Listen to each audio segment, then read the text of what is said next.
12 de septiembre de 1943, Italia Central. Sobrevolando el Gran Sasso. Un escuadrón alemán, hombres de la Luftwaffe y de las SS, realiza una misión que va a cambiar el curso de la Segunda Guerra Mundial en Italia. A bordo va un vienés, miembro de las SS, Otto Skorzeny. Tiene órdenes secretas de Heinrich Himmler, jefe de las SS alemanas.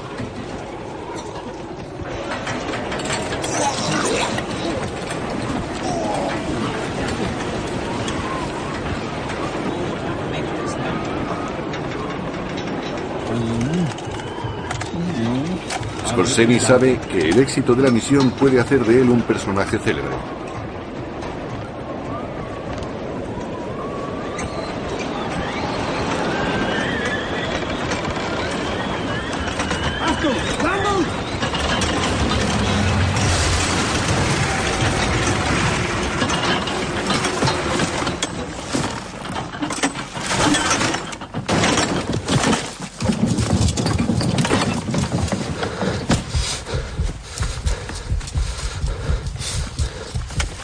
La tarea consiste en rescatar a un dictador antes de que sea llevado ante los tribunales por los aliados, Benito Mussolini. Las órdenes vienen directamente de otro dictador que podría correr la misma suerte, Adolf Hitler. La operación tiene éxito. Y Otto Skorzeny adquiere fama internacional. Los héroes de Hitler. Otto Skorzeny. Although his name is not well known, his exploits are legend. Colonel Otto Skorzeny was the most daring commando the Nazi war machine produced. His most famous exploit is right out of Mission Impossible. He was once considered the most dangerous man in Europe. Who is this former SS colonel who still speaks of Adolf Hitler with respect? Colonel Otto Skorzeny, the man you will meet tonight in Close Up. Der Duce ist frei. Männer des SD und der Waffen-SS sowie Fallschirmjäger haben den Auftrag des Führers erfüllt. En septiembre de 1943, Alemania ya está perdiendo la guerra. Sin embargo, la propaganda mantiene la mentira de la Endsieg, la victoria final, y convierte el rescate de Mussolini en un acto de heroísmo alemán. Neben dem Duce SS-Hauptsturmführer Skorzeny, der in kühnem, raschen Zupacken den Duce aus seinem Gefängnis herausholte. Durch Sprechfunk wird der Talstation die Befreiung des Duce gemeldet. La valentía de Otto Skorzeny reafirma su reputación. Der Duce und Skorzeny. Las imágenes del Gran Sasso se transmiten rápidamente a toda Europa. Der Start von dem abschüssigen kleinen Gipfelplateau ist ein fliegerisches Glanzstück.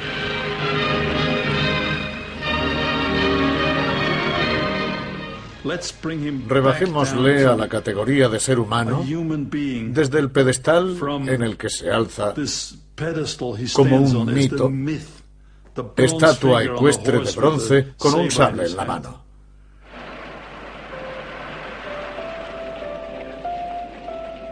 Viena, 1908. El imperio de los Habsburgo todavía está gobernado por un emperador designado por Dios.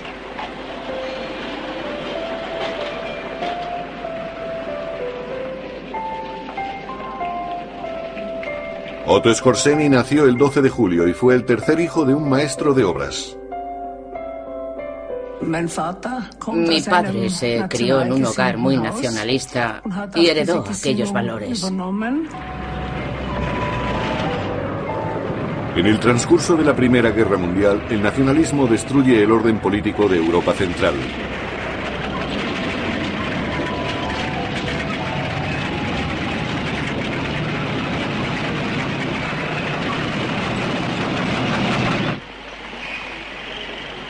Skorzeny crece en una Austria de posguerra a la que los aliados han prohibido la unión con Alemania.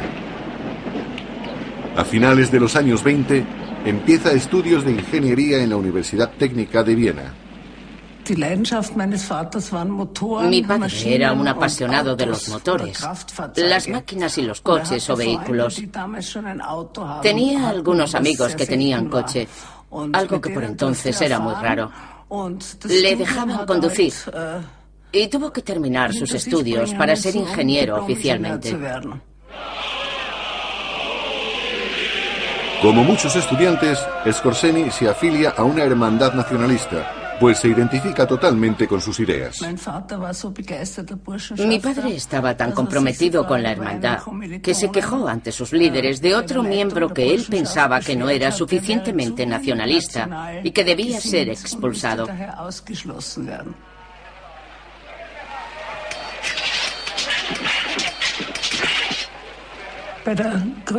La cicatriz de la cara se la hicieron a mi padre en el mayor duelo que mantuvo. También le cortaron la punta de la nariz, pero pudieron pegársela. Skorzeny estuvo implicado en 13 duelos, combates sangrientos entre miembros de la hermandad.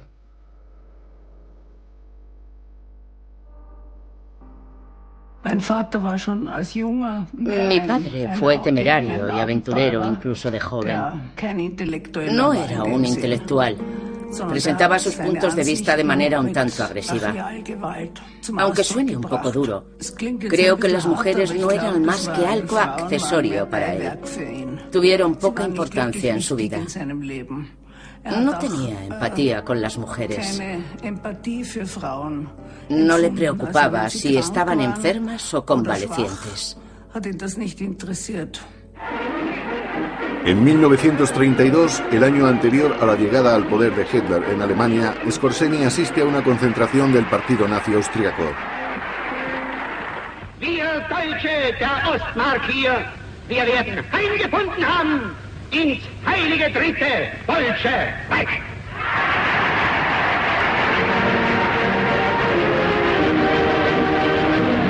Skorzeny tiene entonces 24 años y se afilia al partido y a las SS.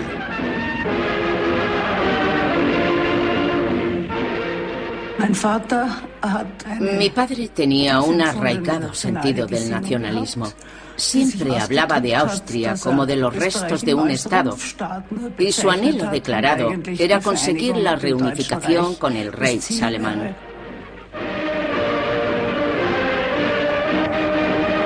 Esto sucedió finalmente en 1938.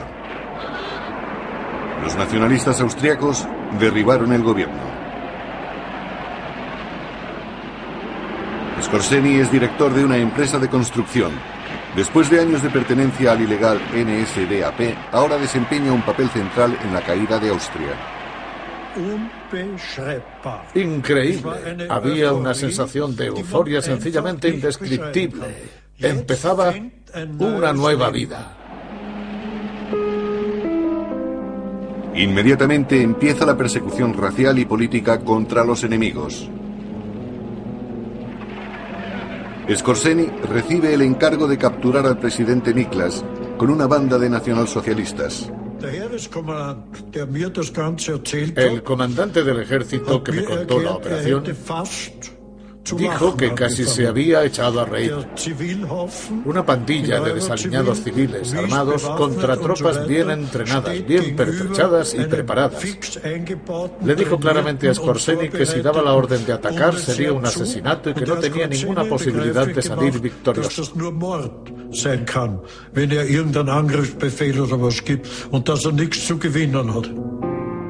Las órdenes que Skorzeny recibió sobre la fallida misión procedían de Ernst Kaltenbrunner, líder de las SS y jefe de la policía, como consecuencia del Anschluss o anexión de Austria por la Alemania nazi.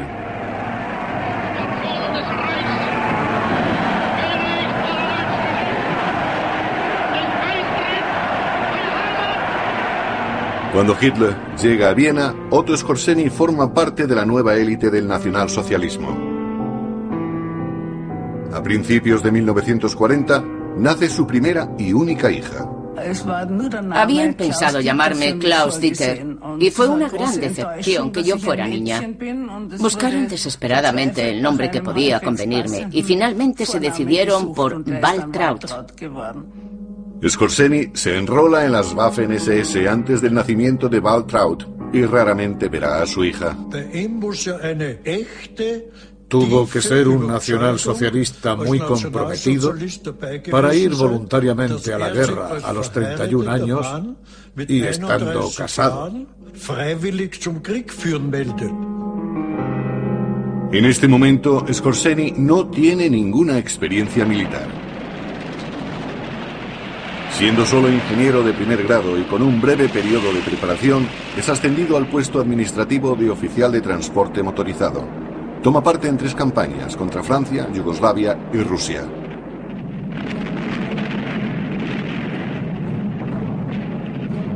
La Wehrmacht conquista gran parte de Europa. Skorzeny estaba en mi división, la Totenkopf, y ha quedado grabado en mi memoria. Después del Gran Sasso, Mussolini, etc., cuando su nombre se hizo famoso en todo el mundo, yo recordaba que un día había sido uno de los nuestros, había sido un oficial de transporte motorizado. A comienzos de 1943, Otto Skorzeny acompaña a Ernst Kaltenbrunner al cuartel general de la seguridad del Reich. Recibe el mando de una unidad especial de las SS situada en el castillo de Friedenthal, en Oranienburg, cerca de Berlín. Su misión, operaciones de comando tras las líneas enemigas. El nombre de Skorzeny es identificado por primera vez por el servicio secreto británico a través de mensajes interceptados en el verano de 1943. Está en Roma. Su misión es desconocida, pero debe ser importante. Durante 3 años Italia fue una leal aliada de Alemania. Después de la derrota de Stalingrado, sus ganas de guerra se evaporaron. El Gran Consejo del Fascismo retira a Mussolini sus poderes y comienza negociaciones secretas con los aliados. El rey Víctor Manuel, que aparece aquí a la derecha, mantiene a Mussolini arrestado y preso en un lugar secreto. Hitler da la orden de liberar a Mussolini a cualquier precio. El trabajo de Skorzeny consistía en averiguar dónde estaba retenido Mussolini. Le encuentra en el Gran Sasso, en un remoto hotel de montaña. La misión de liberarle se encomienda a los paracaidistas a las órdenes del general Student. Nunca hubo ninguna conversación sobre la participación de Skorzeny entre el general y yo. Un batallón de paracaidistas conducido por el mayor Harald Moors prepara una operación de rescate con 12 planeadores de carga. Nombre clave, Operación Roble.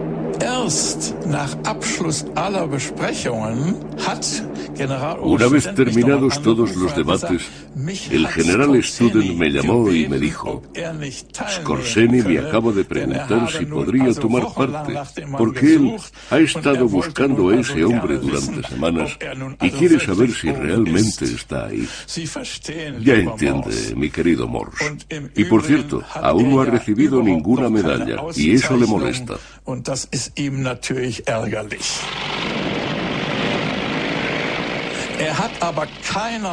Pero no tiene autoridad, es prácticamente un pasajero.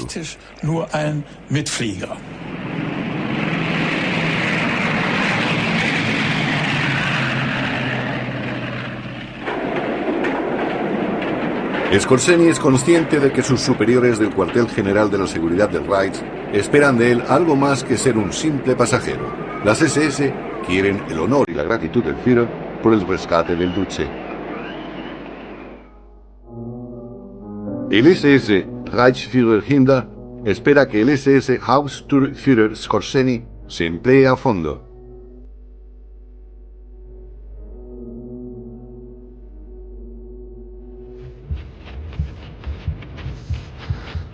Casualmente, el planeador de carga que llevaba a Skorzeny y a sus hombres es el primero que aterriza en la explanada próxima al hotel.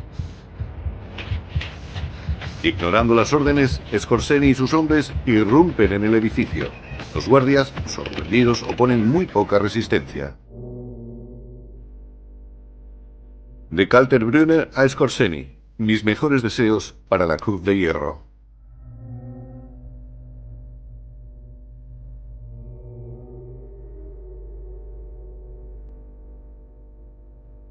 Los paracaidistas se ciñen al plan de la misión. Cuando llegan al hotel, Skorzeny ya está saliendo de él.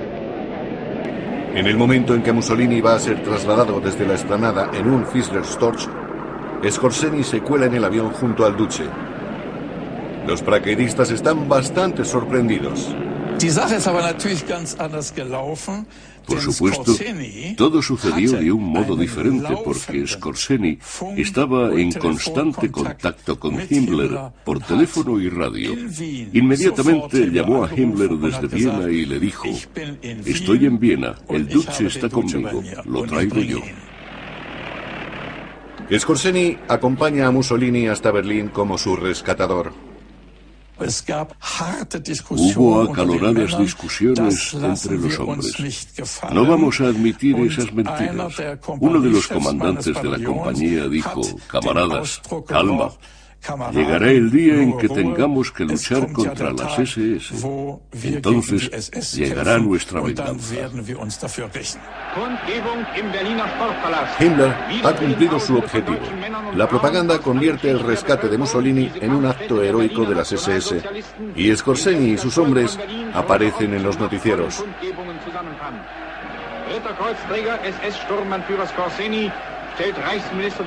El prestigio marca el comienzo del meteórico ascenso de Skorzeny a héroe de la propaganda nacionalsocialista.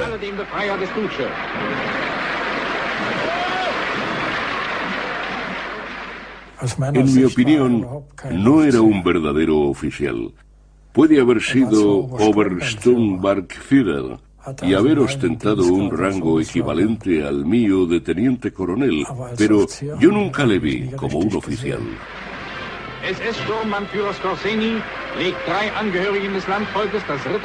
Los oficiales profesionales están sorprendidos por el entusiasmo que muestra. Para ellos, su limitada competencia militar es evidente.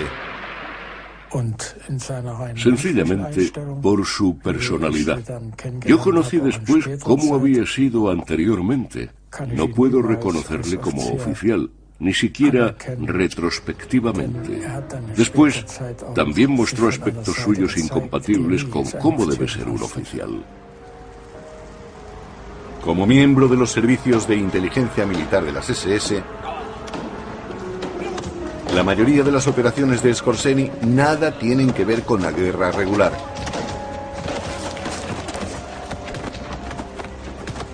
Él y sus hombres operan a menudo vestidos con ropas civiles, como el rapto del hijo de Miklos Horthy, el dictador húngaro. La misión tenía el propósito de obligar a Horthy a seguir luchando al lado de Hitler en una guerra mundial sin esperanzas. Skorzeny realiza sus actividades fuera de las reglas aceptadas de la guerra. Su unidad incluye aventureros y matones de las SS procedentes de toda Europa.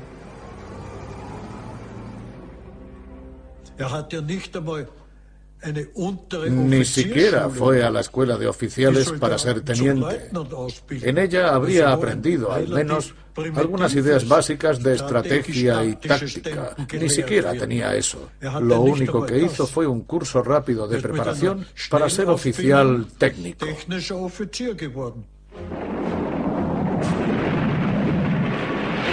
Skorzeny también se implica en el desarrollo de superarmas tales como la bomba volante, el V-1 tripulado, barcos bomba y minisubmarinos bomba. Este tipo de engaños técnicos no tiene sentido. En la práctica es un signo de inferioridad que un ejército tenga que recurrir a tales cosas para hacerse notar.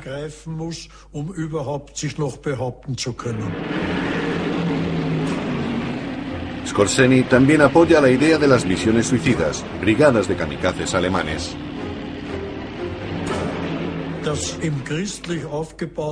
Y eso en la Europa cristiana. Por parte de la persona que daba las órdenes, era prácticamente un asesinato.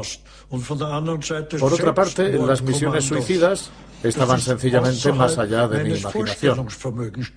Decir a los soldados: siéntate ahí detrás del torpedo, dirígelo contra un barco de guerra y vuela por los aires tú con él. Ni siquiera puedo empezar a explicar lo repelente que encuentro eso.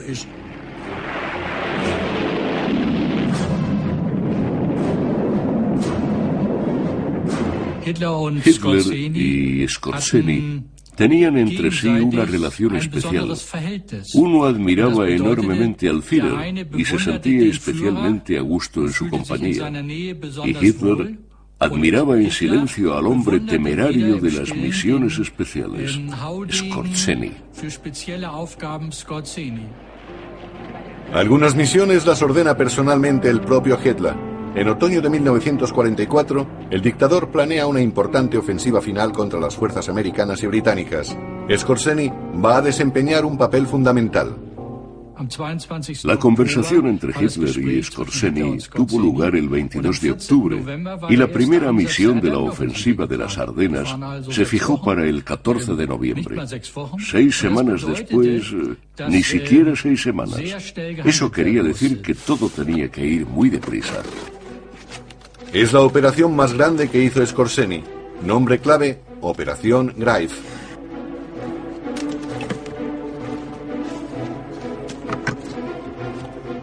Te decían simplemente que había que ir allí y había aumentado la seguridad. Había guardias por todas partes y controles. Todos habían recibido la orden de mantenerlo en total secreto, incluso con la amenaza de la pena capital.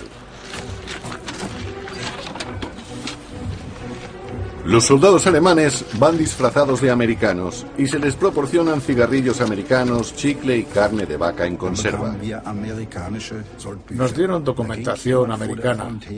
Había uno que tenía una pila de documentos y los iba distribuyendo a todo el mundo. My name is Martin Hoffer. James Barroso. My name is John McCullum. Frank Fraser.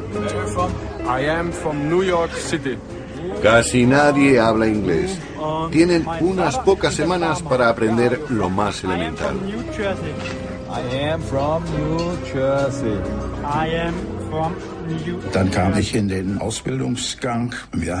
Yo me inscribí en el curso de preparación y nos daban clase unos americanos, germanoamericanos, que habían sido soldados en América y nos enseñaban cómo se comportaban los americanos. Eran sesiones cortas y también nos preparaban para el combate cuerpo a cuerpo.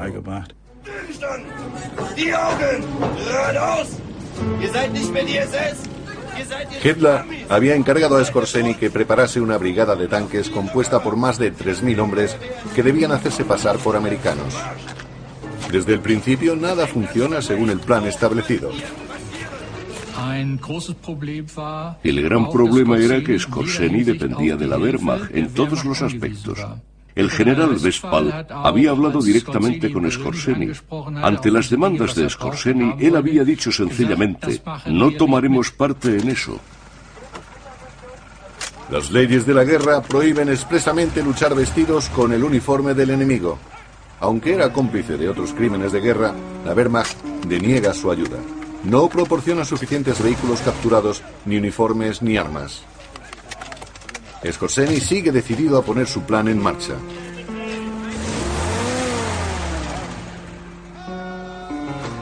En el último momento, los soldados son informados de su misión.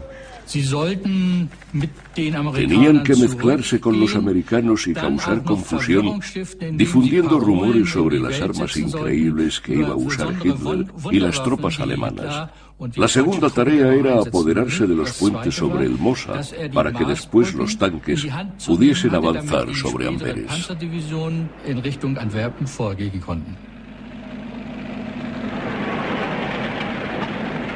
La batalla de las Ardenas empieza el 16 de diciembre de 1944 y es un fracaso desde el comienzo. Las divisiones alemanas quedan atascadas en los bosques de las Ardenas y las tropas estadounidenses oponen una tenaz resistencia. Eso quiere decir que al final del segundo día de la ofensiva, los batallones y las tropas de Skorzeny estaban inmovilizados en territorio alemán. Algunos vehículos todoterreno consiguen atravesar las líneas. En cada uno de ellos hay 4 soldados alemanes disfrazados de americanos. Uno tenía miedo, el segundo era un temerario, el tercero no había entendido bien de qué iba todo aquello y el cuarto había dicho: voy con ellos, mis colegas se ocuparán de todo. Los soldados no tenían ni idea de lo que les esperaba.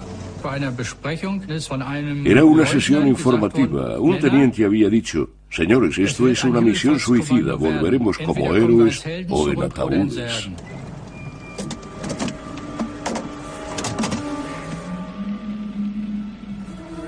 Parte del plan se basa en que las tropas estadounidenses crean el engaño del cambio de distintivos.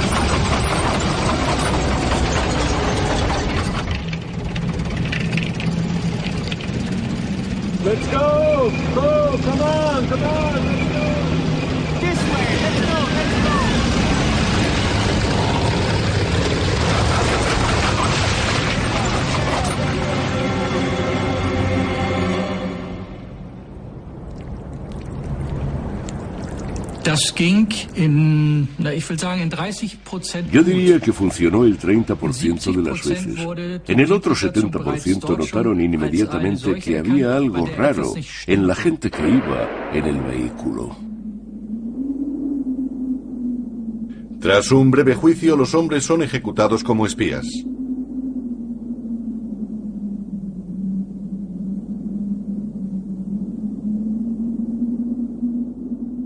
No se puede estar seguro al 100% de cuántos fueron ejecutados, pero suponemos, o yo supongo, que fueron 14 hombres. When captured in the Malmedy sector, this German corporal wore a GI uniform blouse, captain's bars. Antes de su ejecución, los hombres de Skorzeny son interrogados. Los americanos quieren saber todos los detalles del plan. Uno declara: yo quería cruzar las líneas de los americanos e informarles de este asqueroso plan. Se estaba protegiendo a sí mismo. Otro decía: nuestra misión era llegar a París, capturar al comandante en jefe Eisenhower y matarlo. Fue todo un frenesí sobre un lobo que estaba a nuestras espaldas, detrás de nosotros. Aquello dejó paralizados a los americanos un par de días, hasta el punto de que montaron un anillo de hierro en torno al cuartel general del general Eisenhower, porque de alguna manera surgieron rumores de que Skorzeny estaba allí para matar al comandante en jefe de las fuerzas aliadas. Skorzeny nunca estuvo en París ni en ningún otro sitio. Por supuesto, había declaraciones de testigos que confirmaban que Skorzeny estaba en el teatro de operaciones. No hay duda de que eran erróneas. La brigada de tanques camuflados de Otto Skorzeny combate como las tropas alemanas regulares.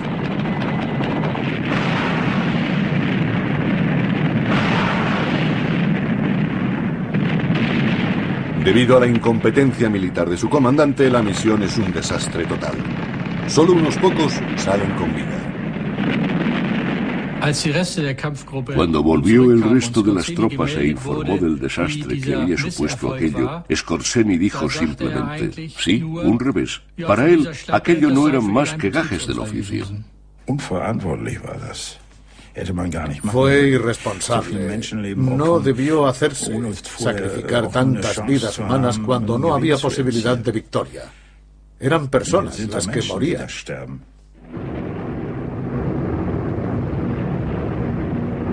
Tras el fracaso de la batalla de las Ardenas, los hombres de Skorzeny reanudan las operaciones especiales detrás de las líneas enemigas. Yo tenía un joven teniente al que mandé volar el puente de Remagen. Salieron y nunca más supe de ellos. Los americanos mataban inmediatamente a los soldados con ropas civiles o con uniforme estadounidense. Era lo habitual. Las unidades de Skorzeny siguen luchando fanáticamente incluso frente a la abrumadora fuerza de los aliados dentro del territorio ocupado a los alemanes. En Spessart fuimos superados una vez más por los americanos y llevamos a cabo una misión para minar la zona.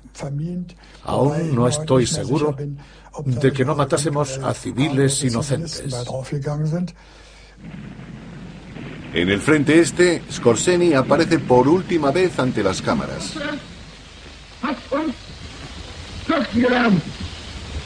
Auch der Überhang ist zu sagen, das hat unser Haufen bewiesen. Ich freue mich, mit einigen von euch das Panzervernichtungsaufzeichen überreichen kann. Staatsverwaltung Kunze, überreiche Ihnen das Panzervernichtungsaufzeichen. Los hombres que ya no están dispuestos a luchar son ahorcados públicamente por Skorzeny, como los oficiales Hood, Raske y Biedermann, que querían entregar Viena a los rusos sin luchar para evitar la destrucción total de la ciudad. Desde el río Oder nos trasladamos a los Alpes.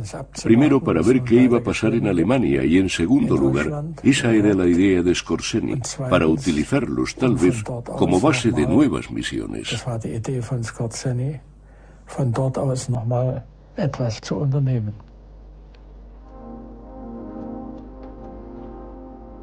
Con la guerra perdida, Skorzeny todavía cree en la Endsieg, la victoria final. Se retira con sus hombres al reducto alpino y se establece junto al lago Toplitz, en la región de Styrian-Salzkammergut. La documentación de su red de agentes y las pruebas de sus operaciones en Europa desaparecen en las profundidades del lago.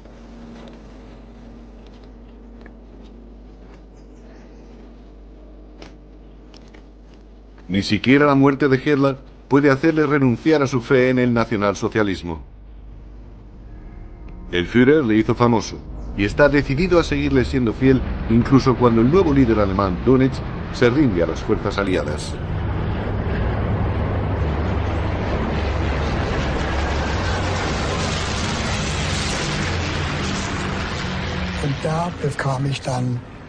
Allí recibí mis órdenes para después del alto el fuego. Yo tocaba un poco el piano y el acordeón y tenía que ir a Bad Gastein como músico y tratar de infiltrarme entre las tropas americanas si llegaban hasta allí. En las cabañas de montaña alrededor del lago Toplitz, Skorzeny hace planes para un movimiento nacionalsocialista clandestino, financiado con objetos de valor de los campos de concentración. Había muchos saquitos sobre la mesa y me dijo, coge algo de esto. Cuando estés en Gastein necesitarás algo con que comprar a la gente. Dentro había anillos de oro, cajas de rapé de oro, pulseras, piedras preciosas, etc. Y todo aquello fue enterrado después en las montañas. Por supuesto, y para decirlo claramente, aquello era una absoluta locura. Tener ideas así en semejante situación es porque sus percepciones estaban en cierto modo alejadas de la realidad.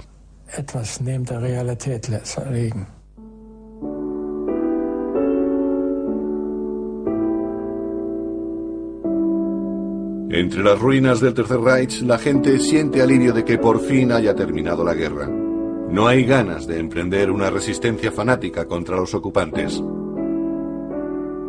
La mayoría de los soldados también están contentos de no tener que seguir combatiendo. Ahora empieza en serio la búsqueda de los responsables de crímenes de guerra.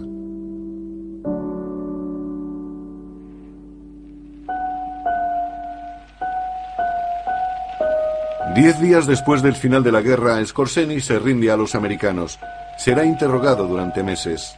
En noviembre de 1945 empiezan los juicios de Nuremberg. Uno de los acusados es el superior de Skorzeny, que le ayudó durante muchos años. Ernst Kaltenbrunner, guilty of war crimes and crimes against humanity, death by hanging. Skorzeny también tiene que acudir ante el tribunal por intento de asesinato del comandante en jefe americano, el general Eisenhower.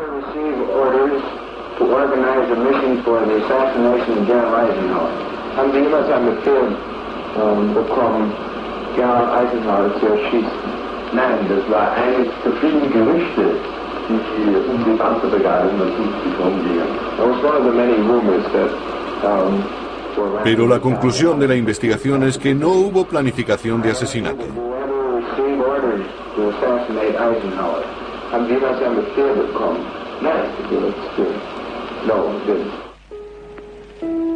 Skorzeny y otros 9 hombres son llevados ante el tribunal en 1947. El principal cargo es haber combatido con uniforme enemigo en la batalla de las Ardenas. Un comandante británico de operaciones especiales testifica a favor de Skorzeny, declarando que su unidad también había llevado a cabo operaciones con uniforme enemigo. Skorzeny es absuelto. Skorzeny había conseguido al menos una cosa. Salió de toda aquella historia relativamente limpio. Como es natural, esto sirvió después para crear su leyenda. Después de salir absuelto, Skorzeny es entregado a las autoridades alemanas para hacer frente a otros cargos.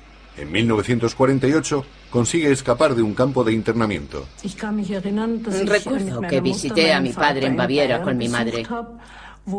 Se había teñido el pelo y tenía un nombre falso, Rolf O.S. Steinbauer.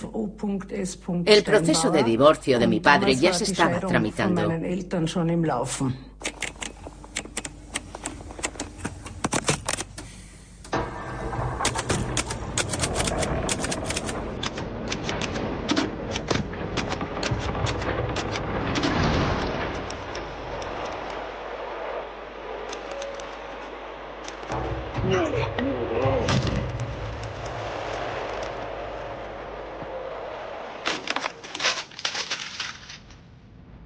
Skorzeny empieza a escribir sus memorias de guerra en una cabaña en el monte Batzman.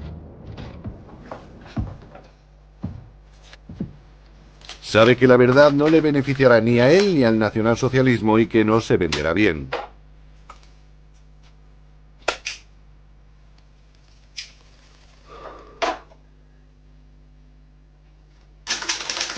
Por eso, reescribe su historia.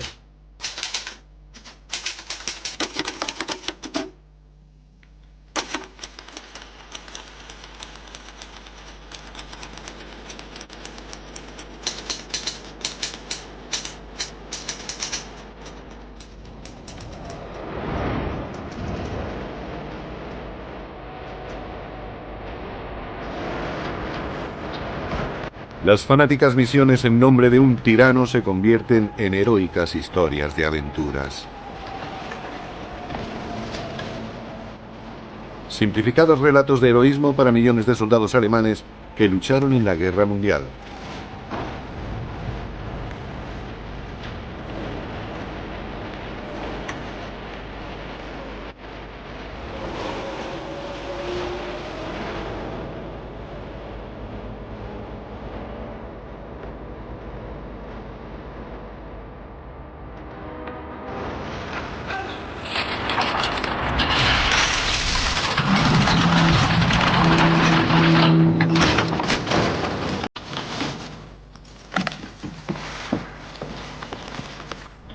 Skorzeny asume un nuevo papel, el de bravo soldado que solo cumplía con su deber. Él y sus hombres están dispuestos a arriesgar sus vidas, cumpliendo órdenes sin preguntar, leales, comprometidos y bien organizados hasta el amargo final, según Skorzeny.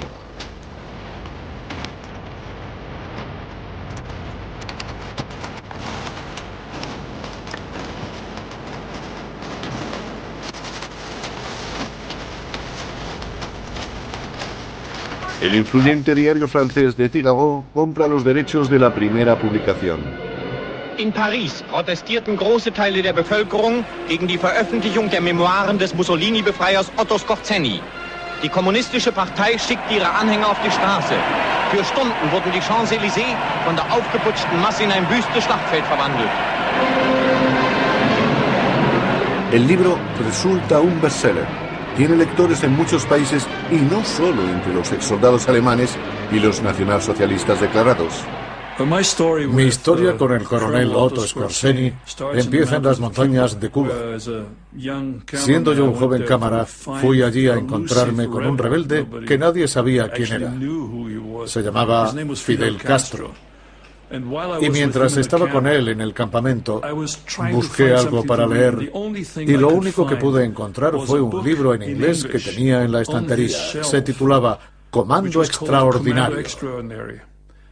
Era una historia sobre un comando alemán, en concreto Otto Skorzeny. Y Castro me preguntó, ¿conoce usted a este hombre?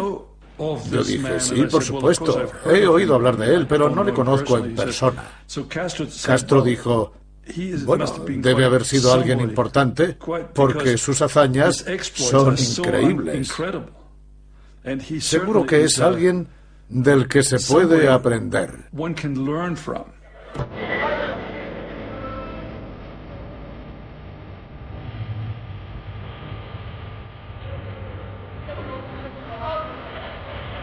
Hacer frente con éxito a numerosas fuerzas enemigas con solo un puñado de hombres y mucha astucia fascina a la gente de todas las ideologías, en especial en una época en que los levantamientos contra el imperio colonial van en aumento.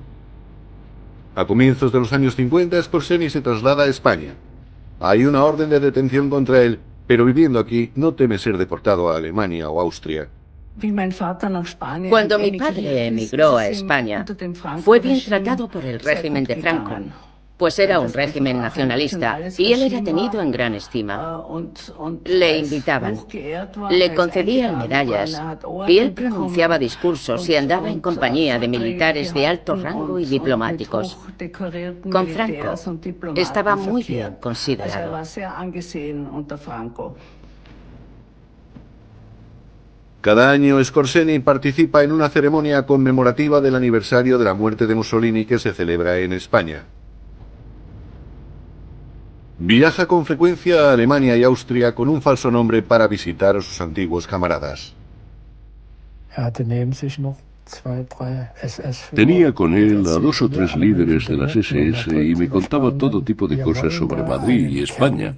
Queremos formar un núcleo allí para hacer un grupo con el que empezar algo otra vez.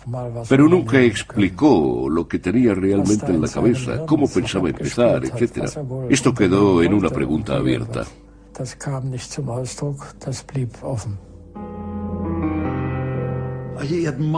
Admiraba a Hitler.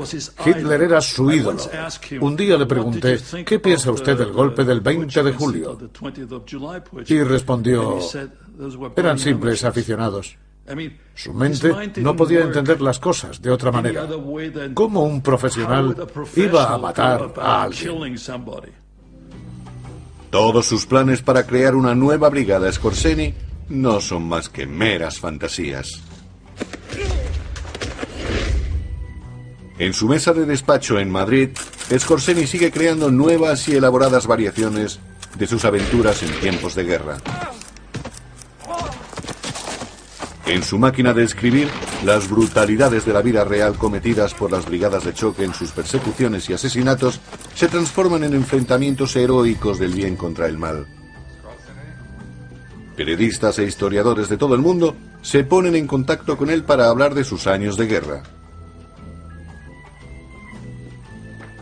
25 años después de que acabara la guerra, se siente relajado y libre. Su popularidad, tan fuerte como siempre, alimenta sus engaños. Su despacho se convierte en el lugar donde su imaginación remonta el vuelo. El pasado se olvida, se reescribe la historia.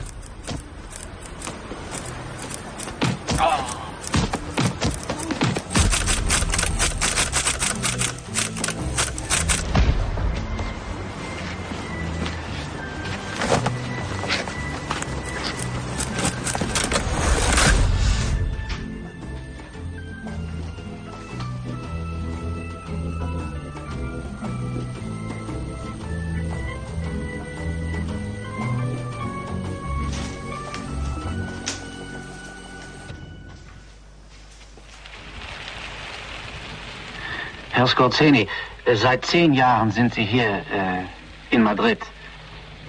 Was machen Sie hier? Ich habe ein Ingenieurbüro hier und arbeite hauptsächlich im Stahlgeschäft, Maschinengeschäft etc. Representaba a prósperas compañías alemanas del acero y también a la compañía estatal austríaca Voest. Sus planes para hacerse rico como asesor militar o traficante de armas en Sudamérica o en Oriente Próximo se quedan en nada. En negocios en los que es primordial el secreto, su fama resulta una maldición. En los años 60 es entrevistado con más frecuencia y a veces por importantes medios internacionales. Es un nazi de alto rango, dispuesto a hablar durante horas sobre sus aventuras en la guerra y sus encuentros con dictadores como Hitler, Mussolini y Horthy, así como de todas sus actividades después de la guerra. De todas las personas que he entrevistado, y he entrevistado a Kennedy, Khrushchev, Nasser, Ben Gurion, Saddam Hussein, de todos estos personajes, solo de 2 de ellos tengo un vivo recuerdo. Uno, por supuesto, es Fidel Castro, y el otro es, desde luego, Otto Skorzeny. You must have been approached since the war by other nations to indulge in military activities of the kind you indulged in during the war. Is this correct? This has happened, yes, exactly. And there is a lot of countries which oppose. Could you name some of the countries? Oh, I can name, for instance, United States of America. They were nearly the first one to propose so? something, yes. What do they want you to do? Oh, some special work. You won't say exactly. I wouldn't say it. You don't talk about it. No. Have you been approached by countries like Cuba, for instance? I was not officially approached, but unofficially I was approached also. Was this by Castro? It was first by Castro and now by the enemies of Castro. Everybody wants me. La constitución física de Skorzeny le daba un cierto aspecto de estrella de cine. Se le podía comparar con John Wayne en una película del oeste, con todos los vaqueros y los indios corriendo como locos alrededor. Pero allí estaba John Wayne. Ich war der dritte Lastensäger. Die ersten beiden Lastensäger sollten mir und dem vierten Lastensäger mit meiner Leuten Rückendeckung fürs Vorgehen zum Hotel geben. Skorzeny pasa los últimos días de su vida en Madrid y en Mallorca. Hasta el último momento mantiene que la acusación de que había luchado en las filas de un régimen criminal no está justificada. Diesen Vorwurf habe ich gerne auf mich genommen, denn es ist Pflicht jedes Soldaten, den Krieg zu verlängern bzw. durchzuhalten, solange er den Befehl dazu hat. Ob er sinnvoll ist, das muss die Geschichte entscheiden. Ich glaube, da ist vielleicht noch nicht ganz die Zeit dazu gekommen. Persönlich bedauere ich es jedenfalls nicht. Und, würden Sie dasselbe heute noch mal genauso tun? Ich kann Ihnen sagen, dass ich dasselbe genauso heute noch einmal tun würde. En 1975, Skorzeny muere de cáncer de pulmón y sigue siendo un nacionalsocialista convencido hasta el mismo momento de su muerte. La cremación del cadáver en Madrid da pie a una manifestación de viejos y jóvenes nacionalsocialistas de España y Alemania.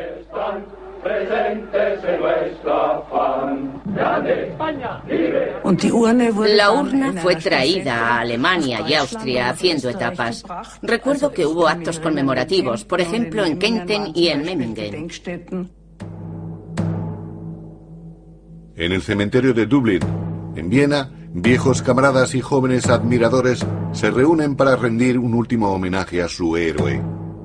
Varios condecorados con la Cruz de Caballero llegan a Viena, incluidos los ases de la Luftwaffe Hans Ulrich Schröder y Walter Dahl.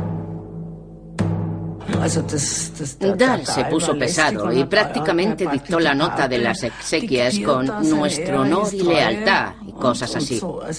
No me gustó, pero no hice nada por defenderme contra aquello.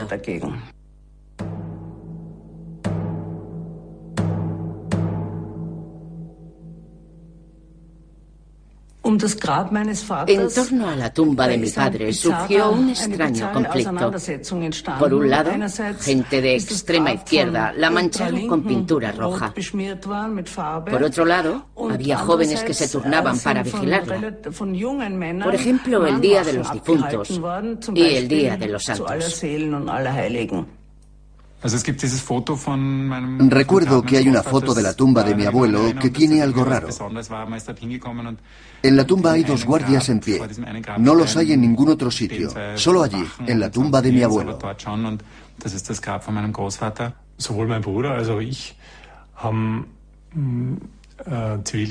Ni mi hermano ni yo hemos ido al ejército. Hicimos el servicio comunitario y rompimos con la larga tradición de la hermandad. Después de nuestros bisabuelos y nuestros abuelos, que pertenecieron a hermandades que practicaban el duelo, creo que nosotros hemos sido los primeros en descartar la idea sin más.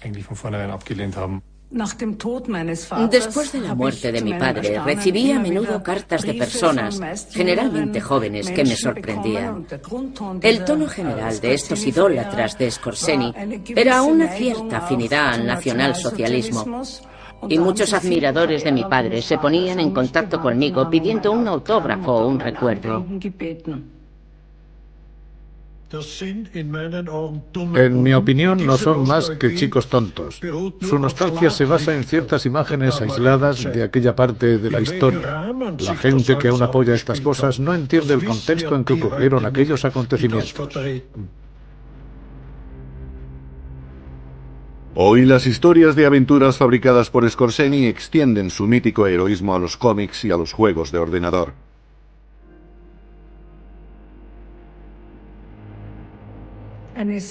Una cosa muy extraña. Se puede comprar en Internet una figura de mi padre en uniforme de combate. La verdadera historia de Skorzeny y del nacionalsocialismo va desapareciendo poco a poco bajo el supuesto glamour de sus actos. La verdad es que no estoy muy seguro de lo que siento sobre eso.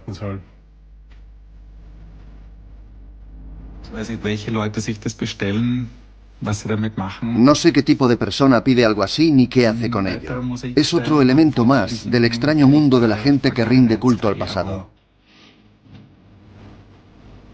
En Internet, los neonazis siguen reverenciando a Otto Skorzeny mucho después de su muerte, tratándole como a un ídolo, y no como lo que fue, un criminal de las SS. Mi opinión es que Skorzeny no fue un héroe. Le han convertido en héroe.